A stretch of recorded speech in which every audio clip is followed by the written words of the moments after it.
traffic in the political space. I'm with Bernie on Medicare for All, and let me tell you why. I spent a big chunk of my life studying why families go broke. And one of the number one reasons is the cost of health care, medical bills.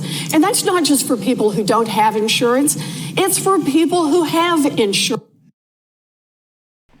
This is Elizabeth Warren on a debate stage, very strongly. I am with Bernie Sanders on Medicare for All. I care about Medicare for All. It is a big deal to me. People have been going broke.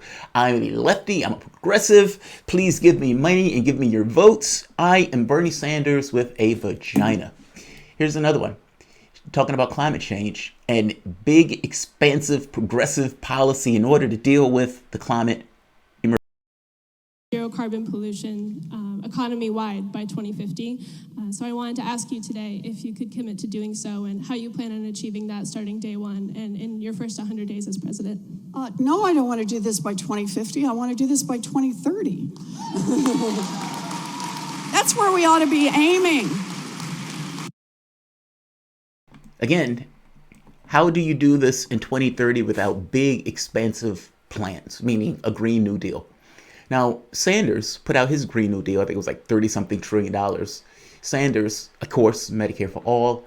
But you can go down the line of Elizabeth Warren's policies that at no point in her career, many of which she never backed, but all of a sudden, supposedly, in this particular election, backed.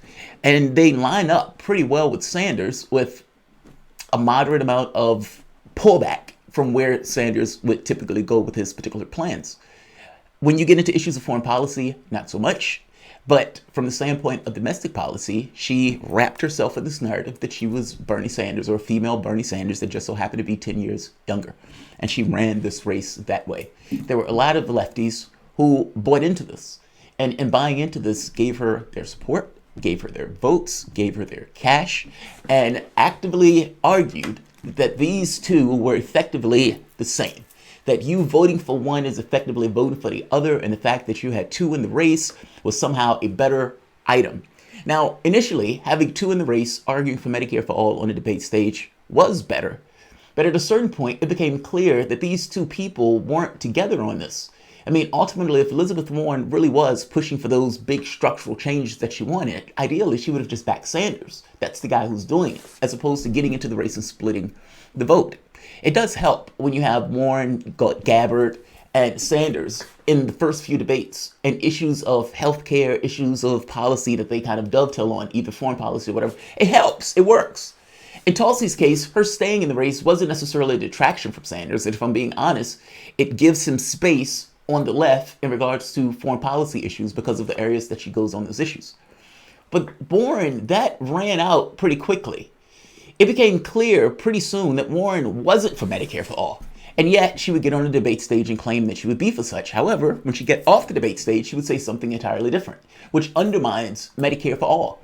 The moment that she deviates from Medicare for All and comes up with some idea, cockamamie idea, because she doesn't want to honestly say, yes, payroll taxes will have to be raised. However, the expenses of the individual just will go down in compensation for it, meaning it's a win-win from the standpoint of the individual themselves. She didn't want to say that. She wanted to come up with a cockamamie scheme to not raise payroll taxes, which ultimately would end up raising the person's taxes, but from the standpoint of the company itself, paying them less to compensate for what Warren is trying to push through. Look, I guess my point is, it was very clear early on that her being in the race was disadvantageous to Sanders. This channel has been very clear that Warren was not on the same page as Sanders on a host of policies, and that basically aping him was effectively undermining him in race after race after race. That became abundantly clear when she effectively jumped up to the number 2 and potentially number 1 spot over Sanders, pretending to be Sanders. Now, this is a little bit more abundantly clear. Warren dropped out the race. When she dropped out the race, she had loving words to say for one Joe Biden. Like this, right here. Your relationship with Emily? So we go back a long way. We were in the bankruptcy wars against each other. Mm-hmm. When he was vice president, I got to do some work with him. He is exactly, at least this is my view, he is exactly who he says he is. He's a decent guy. I mean, and I mean that in the good of decency. And it comes through. Joe Biden, the guy who called a woman a horse-faced pony soldier, that guy's a decent guy. Elizabeth Warren, just for a little bit of history on this, you notice she said the bankruptcy wars. That was supposedly the thing that enraged her so, that pulled her into the political space. Joe Biden was the guy that was pushing that particular legislation, but now he's a wholesome guy. In this particular race, the guy that Warren didn't necessarily entirely go after all that strongly was Joe Biden, despite the fact that that was the guy who supposedly gotten her into the political space.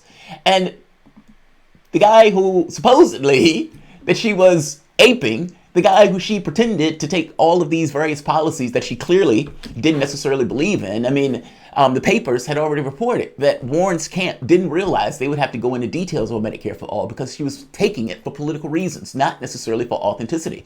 This was throughout her campaign, which was kind of my point in saying I didn't trust her. If you're going to get into the presidential race and you're going to tell people, I'm grassroots, and you don't tell people initially that you're going to take money after the primary, meaning at the point in which you've locked down the electorate, telling them you're not going to take money. You're not going to be one of these people who's taking all of this dark money and everything else. And those people believe you for that. And then Chris Hayes asks the question and you say, I will not unilaterally disarm, which means you've just exposed that, yeah, I'm not going to take it in the primary. I will take it after the primary. Which the obvious question becomes, well, wait a minute. Why won't you take it in the primary if you're willing to take it in the general? It means it doesn't necessarily dig into you in this kind of ideological way. You're taking it for political reasons. Chris Hayes was so shocked by her answer, he didn't even get to that point of that particular question, which was the question to ask. If you're going to argue that I'm going to take it after, and you had no issue taking it before, then it's very likely that the only reason you're doing it is because you saw how bad it was with Hillary Clinton standing beside Bernie Sanders, him looking like a paragon of virtue, and her looking extremely corrupt. And many of the people in the race decided, we don't want to look that way.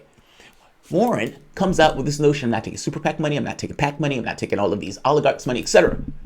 And what happens? All of these people believe her, they invest their money into her, they invest their votes into her, and then she gets to the end of her rope, and what does she do? She takes on a super PAC. And in using that super PAC, stays in the race in order to injure Sanders. She gets out of the race, doesn't endorse the guy who supposedly she's been aping the entirety of this race, pretending that she's for one policy after the next that Sanders is pushing. She, after getting the left to support her, to send her cash, to give her votes, to come to her rallies, she gets out the race, and the guy that the left ultimately chooses gives loving words to Biden, but has this to say about Sanders. One of the reasons I wanted to ask you about that relationship with Senator Sanders is something that I talked to him about last night when I was in Vermont, and that is that there have been some really untoward attacks by Senator Sanders' supporters, not by him himself, against you. Particularly online. His supporters have called you a snake. They use the snake emoji for you. They've called you a traitor. They tried to organize somebody to primary you, to force you out of your Senate seat here in Massachusetts. And the senator said last night, he responded, he said, I condemned that. And he's distancing himself from what his supporters have done. But I wanted to ask if that rose to your level of consciousness, if you were aware of that was going on, if you have any reaction to that or to his comments about it last night. You know, it's not just about me. I think there's a real problem with this online bullying and sort of organized nastiness. And I'm not just talking about who said mean things. I'm talking about some really ugly stuff that went on. You know, out in Nevada, when the Unite Here had put out an analysis of the different candidates and their views on healthcare and other issues. And some of the Bernie supporters online took exception to it. And they didn't just take exceptions like, we disagree, and, you know, outrageous way to do this, which anybody can do. That's fine. And you can be clever and you can find clever ways to be kind of mean sometimes. Okay, I get that part too. But they actually published the phone numbers and home addresses of the two women, the executive director, the communications director, women of color, immigrant women, and really put them in fear for their families. These are not, these are tough women. To put this in context, these are tough women, and Sanders supporters are going after him. And Sanders is responsible for the random people online that essentially said bad things about this person or that person. Right now, right fucking now, Joe Biden has been accused of rape. Put that shit in perspective. Joe Biden has been accused of a violent rape. Elizabeth Warren is saying random people online was intimidating women. They were intimidating women. Bernie Sanders supporters were intimidating women, and that can't be stand for. Okay, fair enough. They were intimidating women. But the guy who you had all those nice things to say about is being accused of rape. Put that in perspective. This is Elizabeth Warren. And now, finally, after all that's said and done, the campaign, for the most part, they believe Joe Biden has wrapped it up. Now, the betrayal is finally complete. Warren gives an implicit endorsement to one Joe Biden. Welcome to the Late Night Soapbox.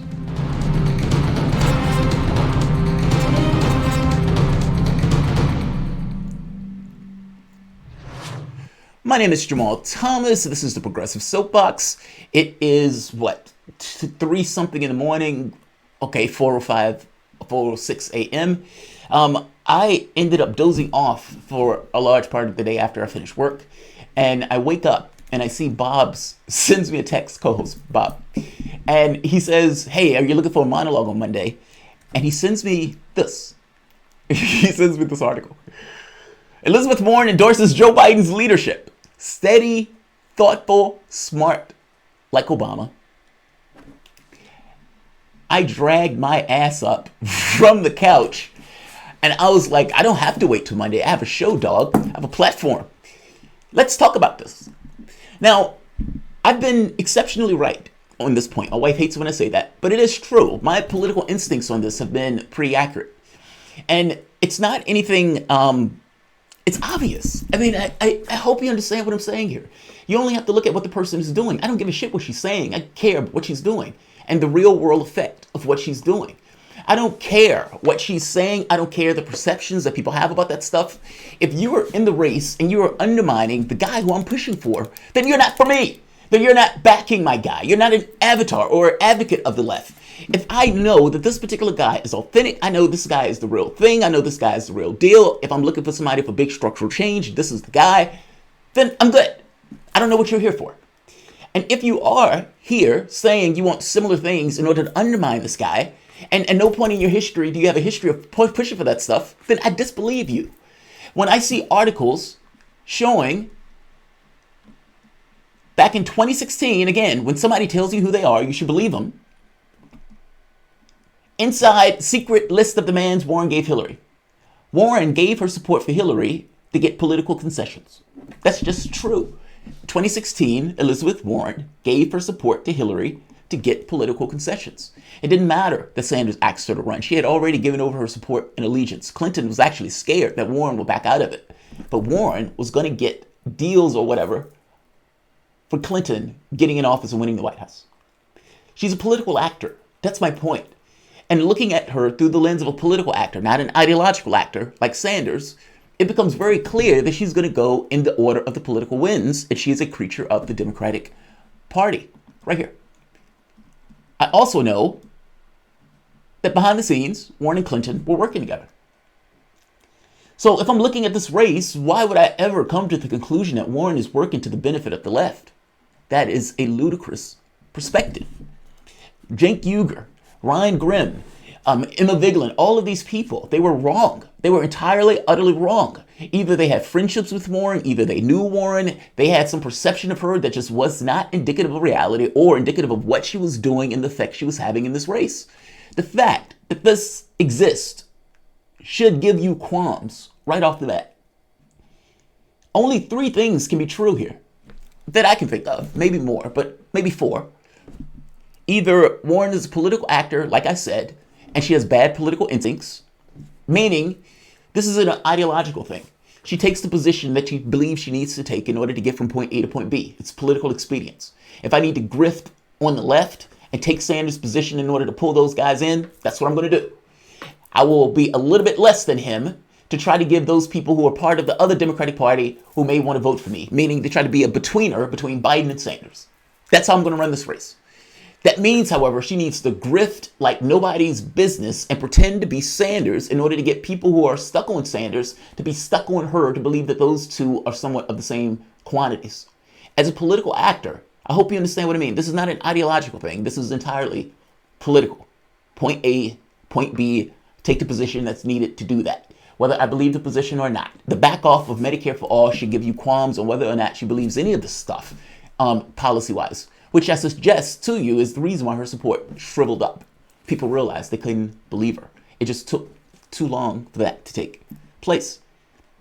Bill Clinton, when Tom Perez won the race in, let's say, not the greatest of transparent terms, this is the gentleman that wrote Shattered. Bill Clinton, Hillary Clinton's wife, the wife that's working behind the scenes with Elizabeth Warren, said this. Nation, the DNC is unpopular with its own base. Half of the Democratic Party, or roughly half the Democratic Party, felt like the DNC was unfairly tipping the scales in the last presidential election, trying to get Hillary Clinton nominated, trying to hurt Bernie Sanders. So you start with that bad blood. And really, there's just been a clash between these two sides that has resumed. The hostilities that had been put aside at the Democratic Convention in 2016 resumed the minute that Donald Trump was elected. This huge battle for the soul of the Democratic Party between the Clinton-type folks and the Sanders folks. And Tom Perez is in the middle of that, and he's gotten very explicit instructions from President Clinton, as we write in the paperback extension of the original book. He's gotten instructions from Bill Clinton not to let the party go to the Bernie Sanders folks. Right there. Warren. That often backfires. Is working with a husband that told Tom Perez, head of the DNC, to not let Sanders take the party. The other option, outside of Warren just being a political actor, is that Warren is a useful idiot. Meaning Clintons, who in no way wanted Sanders to take the party, maybe pushed, maybe why don't you run for office? You'll have my backing the moment that you get out of the primary. You may even have my backing in the primary. But either way, why don't you run for office? And it could have been a little bit of both, right? Warren might have wanted to run. Warren might have even not necessarily needed that much of a push to run. But definitely in working behind the scenes with Clinton, it is very possible that she was, to some degree, a useful idiot for Clinton's whims of stopping Sanders. And not just Clinton's whims, I would argue that the Democratic Party's elite whims of stopping Sanders. Understand why. It cuts into the vote. It splits the total. Meaning, instead of Sanders having a coalition that is united around him and the left comes in as a unified group. You have somebody who is pretending to be an aspect of the left that can cut into his particular support, allowing somebody like Joe Biden or one of the other Democratic hacks to effectively cross the finish line. That is literally what happened. The third option here is that she really did get pissed off at the stink emojis. Think about that. She really did get pissed off. She got mad that Bernie Sanders supporters didn't buy her shtick, didn't back her, and went after her, especially on issues of Medicare for All when it became clear that she wasn't for Medicare for All. And she got pissed off at that and was like, yeah, fuck Sanders and fuck his supporters. In which case, no, I'm not going to support the left at all on this. But all of these have certain ideas behind them, right? All of these imply something about Warren, none of which is necessarily good.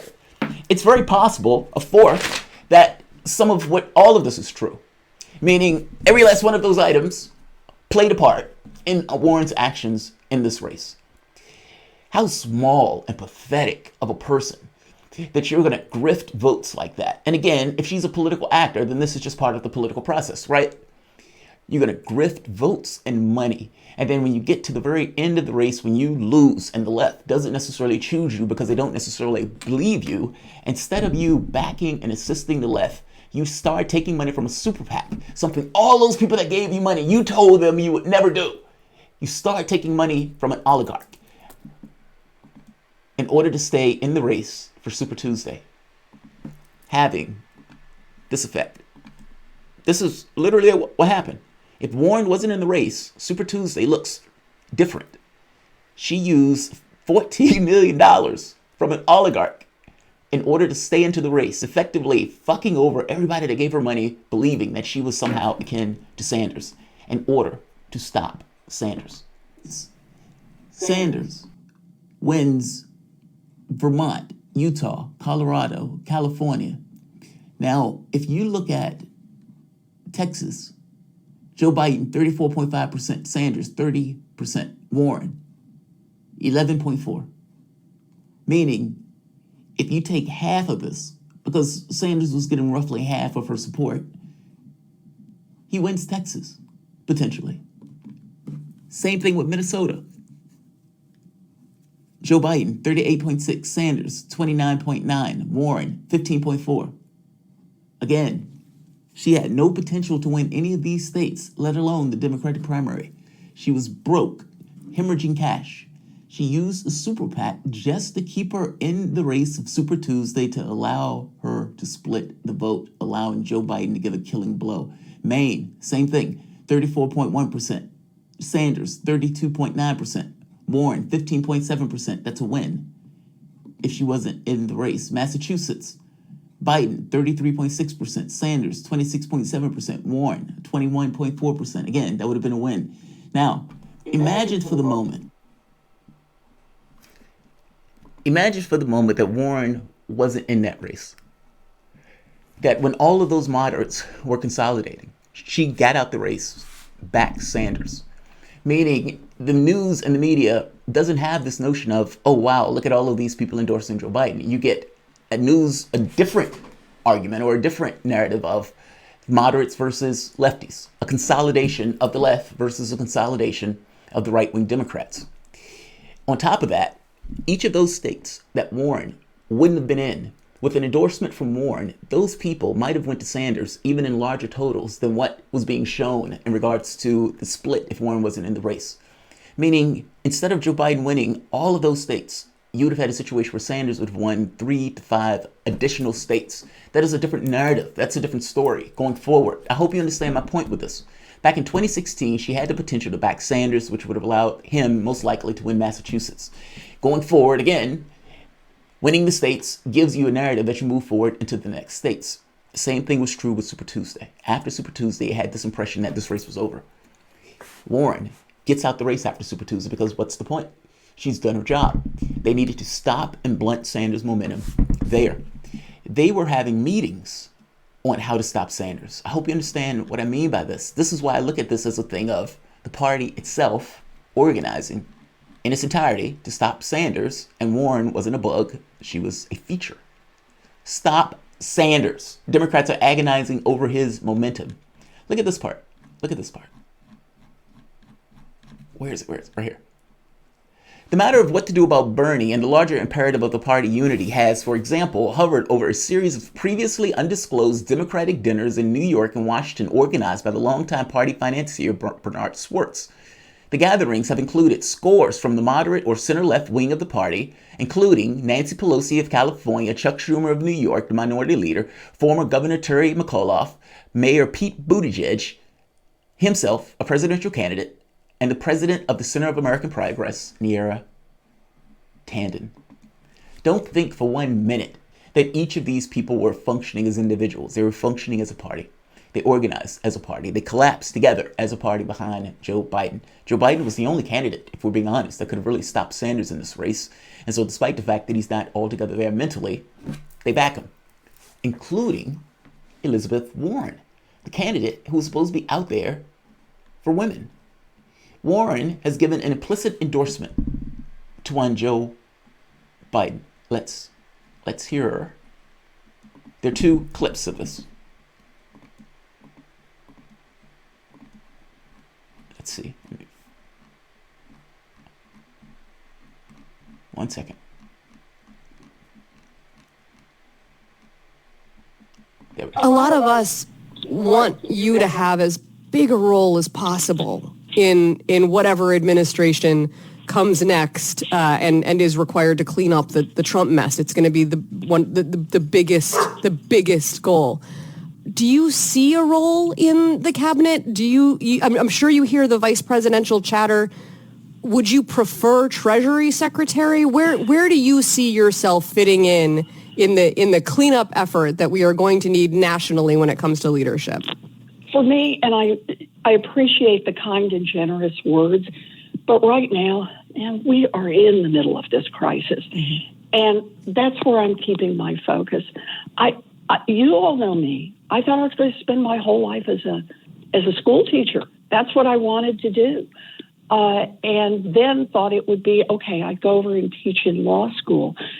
I never thought I was going to be in this part of government. I thought I'd work on this set of issues about what was happening to hardworking families, what was happening to African Americans and Latinx families and communities, especially during the last financial crisis, what was happening to women and young people during the last crisis and beyond. So for me, I'm glad to be here right now to try to help. It's all about public service. And I just want to make this an America that works better, not just for a handful at the top, but works better for everyone. And that's what I'm going to stay focused on wherever I can be helpful. All right, that's what Warren is focusing on. I'm not thinking about the vice presidential slide or anything like that. I'm just saying focused on, trying to make a better America. All right, so here's the other part. What about Joe Biden? Because at this point, the Democrats have collapsed behind Joe Biden. This is a party choice. The party, for the most part, has said, this is our guy. What about you, Warren? You haven't endorsed anybody yet. Every time that Vice President Biden gets out there, he's confined like everyone Virtually, else. digitally. That was digitally. metaphoric. That's right. Every time he has a chance to talk, I'm reminded, though, he is a good and decent man.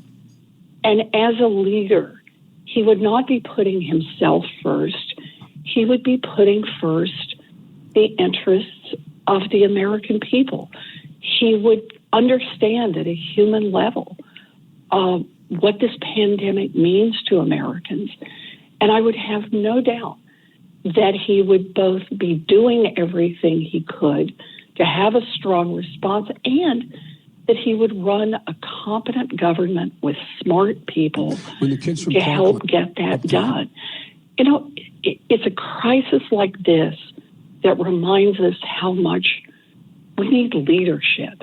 Right. And I think that the vice president, when he talks, reminds us of good and decent leadership. And of course, he reminds us that President Obama was here just 3.5 years ago. And he saw us through a crisis starting back in 2009 with steady, thoughtful, smart leadership. And that's what I think we can expect from Vice President Biden.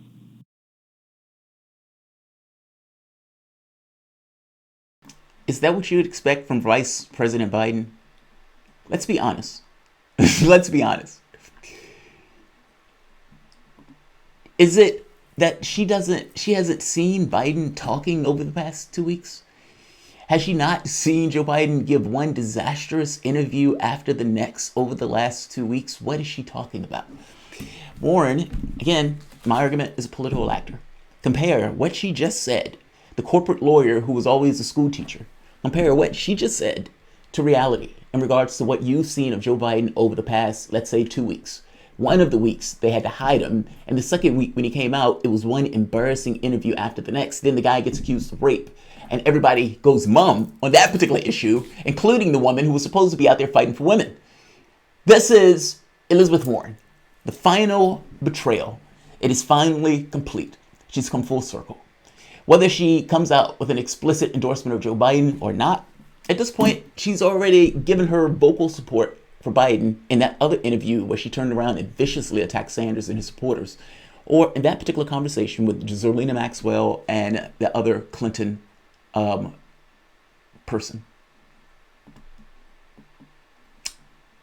I'll end it here. Port Film Co-op. She wants that VP, but Biden will probably not get her. I don't think she's going to get the VP spot either. Wesley Walker. Oh, thanks, Wesley. Appreciate it, man. Yeah, I'm doubtful that she'd get the VP spot either. So we'll see. She always said she would endorse the nominee. Sorry, Biden is the nominee in all but name. Yeah. Garden. Yeah. Well, then she should just come on and do it. I mean, the fact that she didn't endorse Sanders gets across that she was going to eventually endorse Biden. I hope you understand what I mean. Like, if Biden, who's going to become the nominee at that point, then yeah, she'd endorse. But this kind of waiting with the thought of, well, I didn't endorse anybody until it became clear who won, that doesn't really stack up. I don't think you get credit for that. I don't think you get credit for not endorsing and then endorsing after the person is chosen. I think the issue is you need to choose a side. This kind of goes to the whole bad political instinct stuff. She would have had far more political clout if she would have endorsed Sanders with the idea that Sanders might still lose and then she can get the VP spot from Biden in order to bring over lefties. It's bad politics.